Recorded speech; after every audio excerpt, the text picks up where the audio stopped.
You're listening to Zoom the TBT with Charge and Hayner.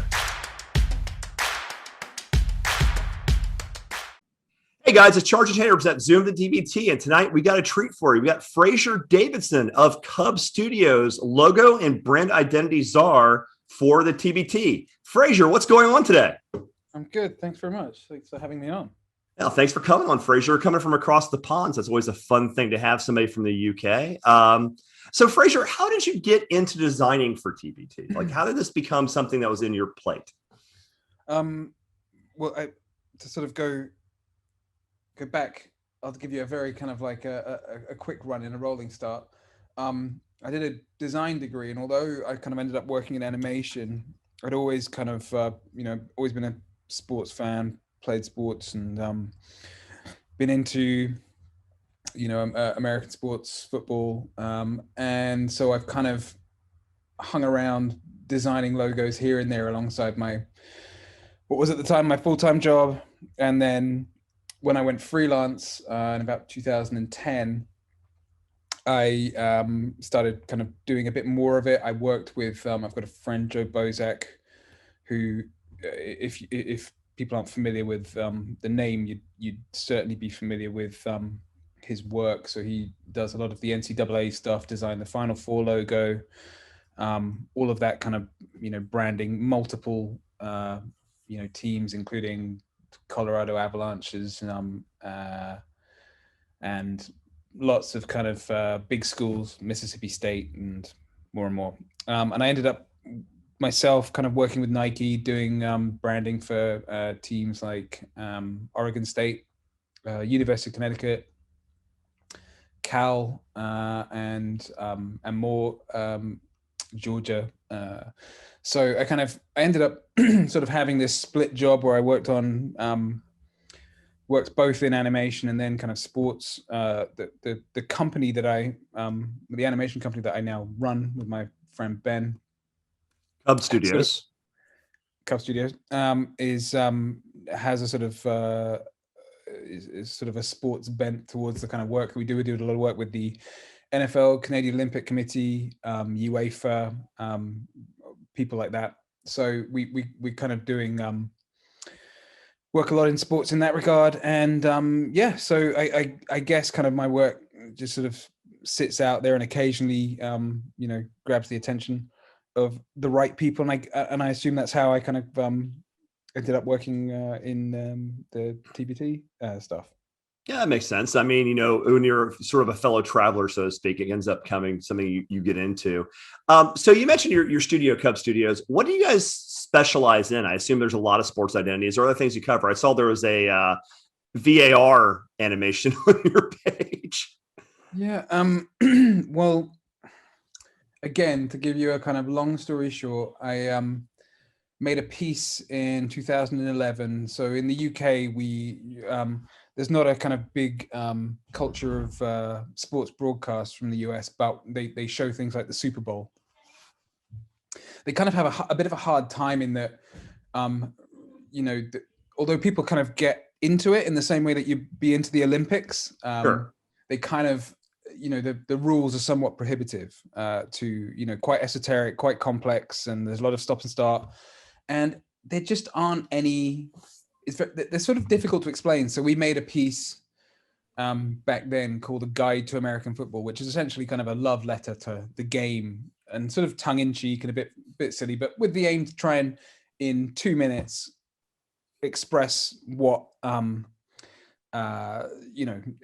bit about how the game works as a précis to an audience, who are going to be watching it. We hope that a few people would watch it before the Super Bowl. The national broadcaster over here, the people who broadcast the game, Channel 4, ended up using it, and that's kind of how we got into a cottage industry of kind of creating explainers for sport, where there are lots of kind of institutions who don't necessarily own their own footage. So the NFL, they own all their own footage for the most part. Because NFL films, supply the footage to the broadcasters and whatnot. But for example, VAR, the Premier League have their footage owned by Sky, who are owned by News Corp, that kind of thing. So there's all these sort of ways in which this stuff is kind of made difficult for the sporting institutions. So it's kind of our role's kind of been to simplify that, and I guess simplify the games and explain sort of various elements of it. As you pointed out, one of the most recent things is kind of VAR, but we do explain it. We've done a similar series for UEFA where we've animated the entire thing, kind of a slightly more cartoonish way, just to kind of break it down and make it simpler. So, among other things, that's probably one of the sort of main elements of our work. Makes sense to me. It sounds pretty useful. There was one for Elam ending. Did you guys do that for TBT too, or do they have someone else do that? I'm just curious. For who? Sorry. There was an explainer for the Elam ending, I believe. That was an animation. And from your look, I guess it wasn't you guys who did it. No. Fair enough. It was also just graphics. Maybe it wasn't a video, so that would make sense. So anyway, so this is, it's really cool. It's nice to see, because a lot of people who follow the tournament don't understand just the immense amounts of work that go into pulling this off. So we also want to do a few shows like this. We talk about the infrastructure to design the sort of logistics of it all. So this is really fascinating.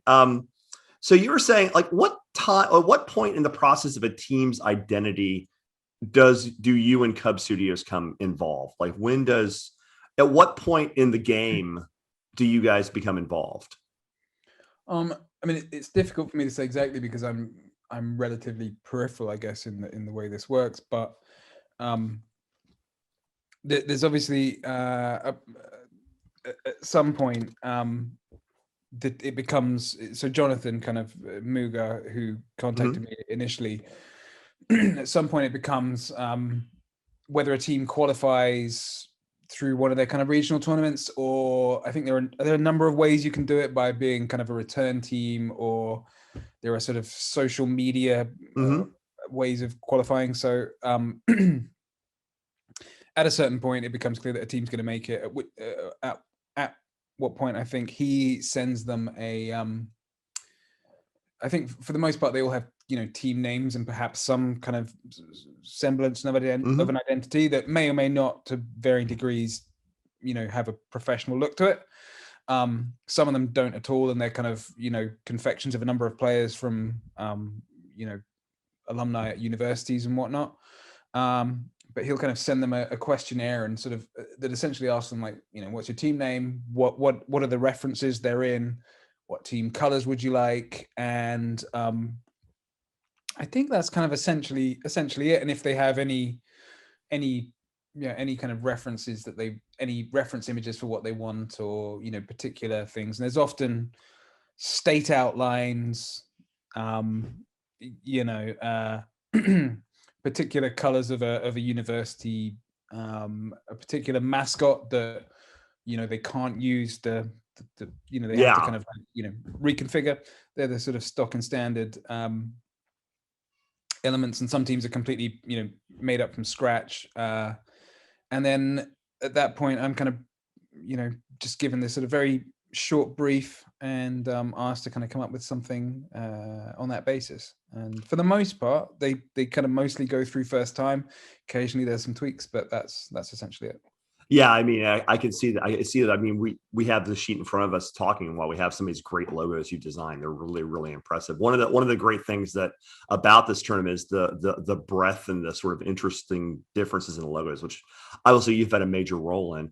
I'm going to skip a little bit. We talked about the questionnaire, but I do want to bring this up because you had just mentioned you're not allowed to use certain logos or certain, because there's obviously rights. Like, for example, everybody who watches our podcast knows I'm a huge University of Memphis fan. So when you design the Bluff City Blues, you can't use the Memphis Tiger. You have to use a separate concept of Tiger. You can't use the exact branding.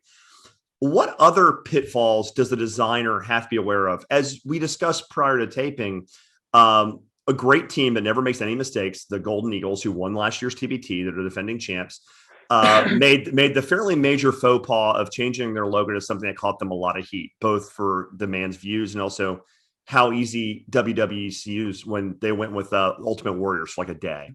So how do you, as a professional designer, help teams not make this pitfall? Like, how do you try to make sure these sort of mistakes don't happen with branding or with saying the wrong thing or using the wrong rights? Like, how much work goes into that?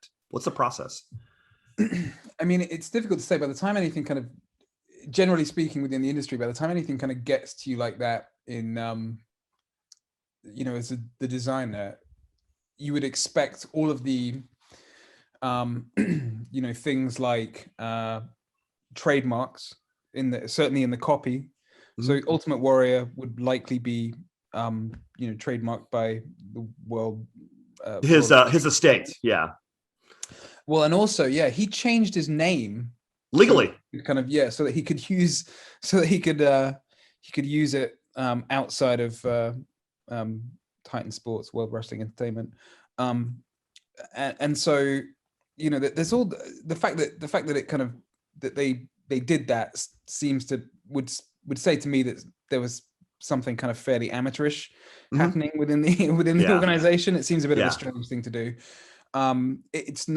It doesn't happen often. I know it occasionally happens, but the things that you have to watch out for are, I would say, if, for example, an eagle is drawn face on, it would be prudent not to draw the eagle in any way I would use a full-bodied eagle, change the angle of it, something so that that mark cannot be, there's not a close resemblance. And those are the kind of things that you're going to look out for. But I would say, something that kind of Ultimate Warriors issue is sort of fairly unique in that seems quite amateurish on behalf of the organization. Yeah, it's tough too, because they're a team that never screws up. Their social media is on point. They're obviously the defending champs. They're good on the court, and they're classy guys to a man. So obviously, it sort of shows the pitfalls of how even the best intentioned, intelligent people can make pretty major branding mistakes if they're not careful. It's kind of interesting because they don't make mistakes. They chose to make one really big one for a day, which is pretty interesting. But so talk about your design process, because again, I'm looking at this just masterful like graphic of logos of all the ones you've designed. Like how does your design process work? Like what do you draw inspirations from, or like how circular or iterative is your process? I mean, I think with something like this, it necessarily demands that you kind of come out with a sort of route one, concept. Pretty much, we don't have time to kind of do 3 ideas for it. So often from memory, I think anything that kind of wasn't immediately obvious to me, or I didn't necessarily get the reference, because I'm not hugely au fait with basketball in general, and there's lots of kind of things particular to American collegiate culture that I won't get. So if you go to Ole Miss or whatever, and there's some bandstand somewhere that has particular significance, I won't understand. You won't know. You won't care. Yeah. I have to look up all that stuff. But for the most part, that's kind of taken care of by this briefing process, whereby, the team will kind of explain that somewhat. And normally, actually, contrary, in a way that's kind of different to designing for, major teams, which can often have quite generic sounding team names. These guys have there's lots and lots of examples of expressive, kind of interesting things. So often in that regard, they somewhat the idea comes quite easily, and it's just kind of a case of rendering that with the type in an attractive way. But for example, okay, the scarlet and gray, I'm looking at in front of me now. So, possibly a bit touch and go with that stripe formation as to whether or not that's totally legit. I don't know, but something like that. It's like, okay, well, we can't use any of we can't say Ohio, we can't use Buckeyes, we can't use an O, we can't use any of that stuff. So like, what do we have? Okay, you cannot trademark the shape of a state. And not yet anyway. Not yet. Is it more fun to design? Go ahead. I'm sorry. Go, please. So then that would be the way I kind of go about something like that. So then it's just kind of, it's a fairly simple idea, but it immediately conveys what it is. You understand who that association is without it kind of treading on the toes too much of Ohio State. Now, is it more fun to design for the teams that have a built-in college alumni identity, or the teams that are sort of tabula rosas and you can kind of do whatever you want, like the ones that have nothing to do with a college? Which one's a more fun thing to do? It depends. The most fun things are, I think, sometimes it's kind of the ideas like that are a bit more vague and nebulous. So one of the in the first seasons there were a couple. I liked Showtime. Mm-hmm. I think it may have been their idea, the popcorn thing. Yeah, but you're never gonna get to create a sports logo out of a tub of popcorn in most kind of scenarios, so that you at least know when you started out, okay, this is going to be an original looking thing. Yeah. Same with El Vino, and there's a few, like the kind of Sean Bell All Stars, so they have the kind of hands clasped together. All of those things are, they're not called the Tigers or the Lion. Yeah. You know what I mean? Like you're Yeah. already kind of starting from something kind of interesting. It can be interesting to, having said that, all the sports designers like drawing lions and tigers and bears. So it's interesting to kind of, hypothesize as to, what a team like, I don't know, LSU or something. There's an LSU tiger in there, and kind of, refit that and do it in a way that, they don't do it just for fun. So I don't know, depends really. I mean, there's lots of stuff to, I think what makes it hard is if they come with a very, very particular idea about what it is that they want that is quite specific, and they already have that idea and they like their idea and they don't really want to change it. And then you're like, this idea is terrible and I have to work with it. Yeah. I tell you, the other thing is skylines. There are very few cities in the world, let alone the US, that have a skyline that is significant to anybody that does not live there. Yeah. So there are New York and Chicago. You're done. Yeah, exactly. St. Louis, maybe. The odd. Yeah. There's the odd outlier for various reasons. Yeah. Seattle, Toronto, and they're all single buildings. I'm looking at, like, there's a Minneapolis one, there's a Boston one, and I would, not in a million years would I ever recognize those buildings. And I sort of think that people get hung up on skylines in a way like that. The ones that deal with the coaches, Few Good Men, Boeheim's Army, do they usually clear it with the coaches before they go, or is that not even it's not even on your plate? Or are you just like, hey, they told we could do it, so we do it? That's above my pay grade. Gotcha. It's not up to me.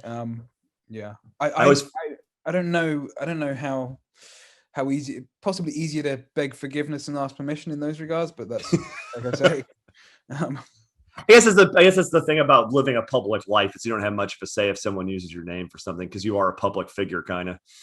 Possibly, but I think like logos and branding, that might stray into the realm of be outside of fair use. So I don't know. We're gonna assume that they asked permission or at least got forgiveness. Then were they? You mentioned Showtime, which is one of the iconic ones because of the "Get Your Popcorn" hashtag. Like a lot of them lend themselves to obviously social media use. Showtime being rebranded with Wofford University this year. I'm not even sure if you heard about that, but I think they're not changing the logo. I think they're just changing it to Woco Showtime. But it's interesting because, like, were there any that were just also like tongue in cheek? I mean, I'm looking at Talladega Nights, for example. That must have been pretty fun with the shake and bake fist bump. Like, were there any other ones that were just like almost like a nice bit of comedy to design, like things that were kind of fun?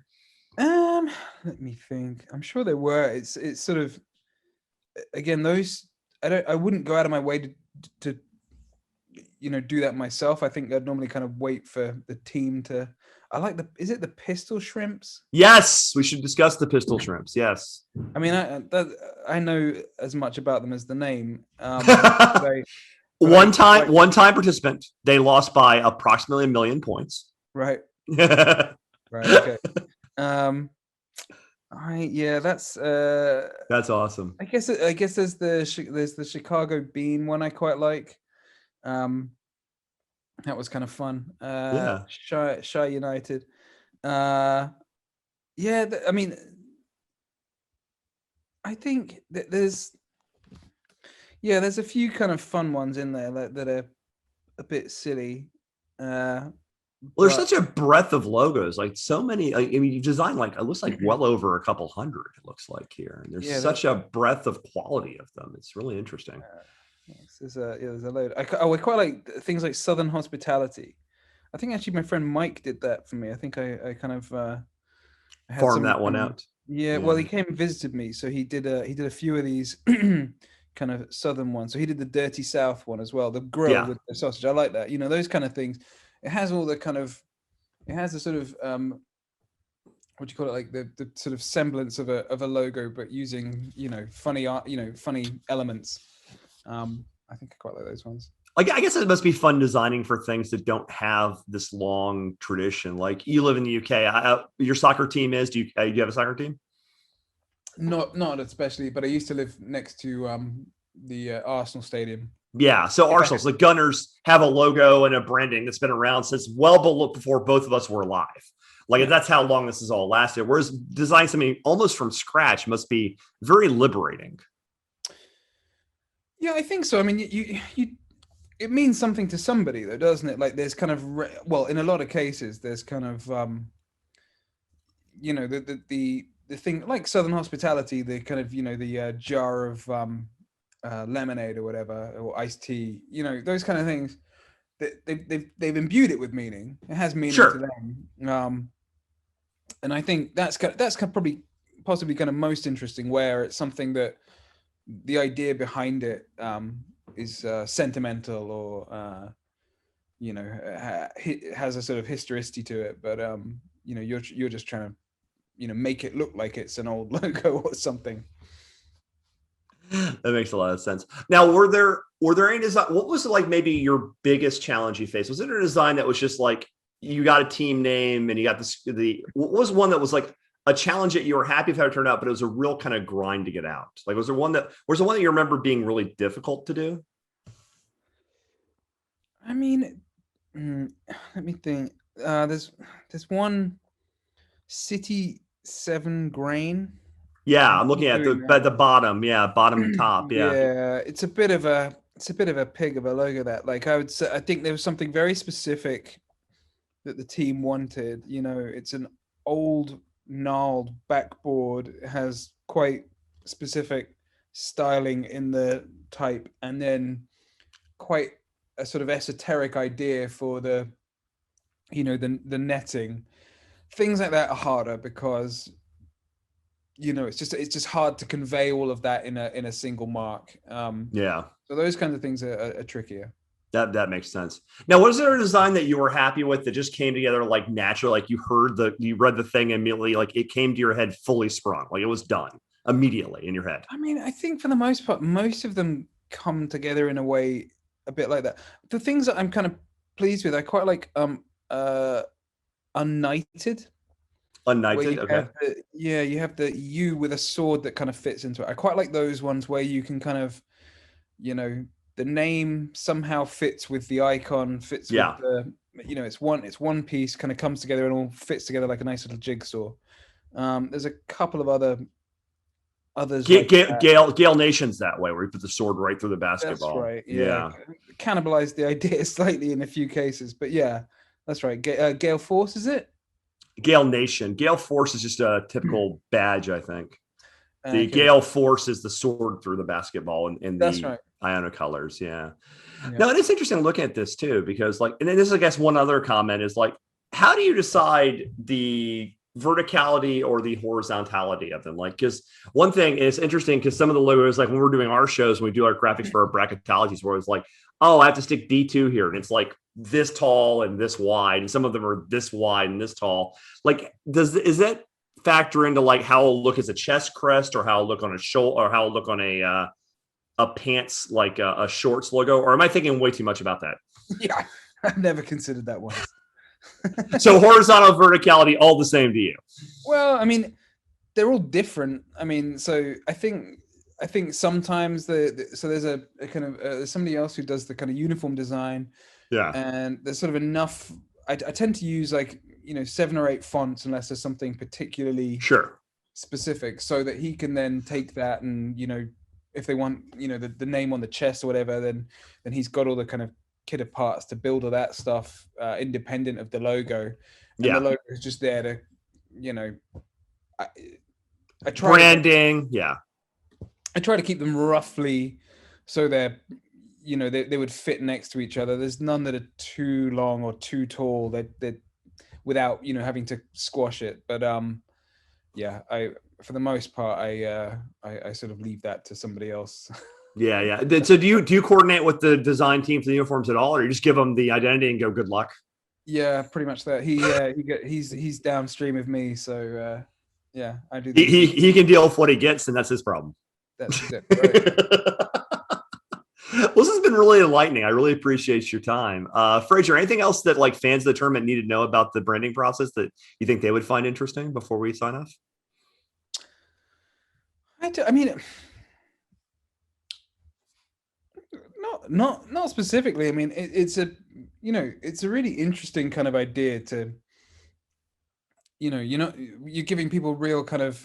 I like the idea of giving the team, a sort of chance to, have such a say in the branding, because I suspect most of these players have never been asked that question ever. Even if you're a fantastic player, I think very rarely does this stuff come up. So, yeah, I think it's interesting, and I hope that you hope that you kind of